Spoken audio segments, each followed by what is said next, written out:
Scaling according to the needs of the industry.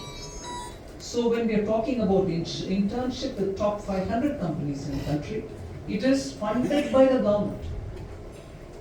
Government pays these interns a monthly allowance of 5,000 rupees for a whole year. One-time amount of 6,000 so that the chap goes and adjusts in the place where he is now going to do internship with that money. And after that, every month he gets the government payment for the internship. All that the top 500 company are expected to do is to identify some instructors to handhold them during the internship on the shop floor. So if that is one of the schemes, it is going to ready people for those industry-ready qualities and skill. Most of the time the industry's grievance was, oh yes, we produce a lot of engineers, we produce a lot of graduates, they're not ready for the job. So our recruitment, I spend 6 months to 8 months or even 1 year in training the guy. That's a waste for me. Now government is coming in there and saying, all right, you train them in your place. I give the money for that 1 year. Eventually, if you find him fit, please take him on or else let him go. He'll find it somewhere else. So if that is an internship, we also announced that we'll have all over the country the ITIs, which are largely with the state governments, will ready students, skill them for Industry 4.0.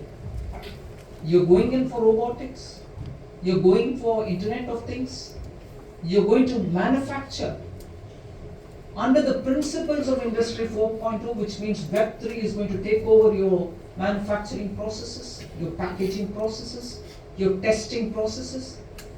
Now the ITIs all over the country will be with industry partnership, training youth to become savvy in hand-holding them and making them hands-on experience. So the ITIs and the equipments will be all given by the government, and also the industry will come in to say, this is the kind of training I want from these boys. Okay, girls also. So they would be trained with the ITI and they can come with a diploma. A lot of discussions also going with many countries. For instance, recently I was in Singapore. A ministerial delegation went, and today of course the Prime Minister himself is in Singapore. As a precursor to the Prime Minister's visit, we ministers had gone. One of the things on which we had had extensive discussion was skilling and certifying, in which Singapore IT education systems and training, ITEES, is an institution which comes to India in 6 different parts of the country. I can remember readily 2, Bhubaneswar, Guwahati, and possibly Gujarat, and possibly Maharashtra,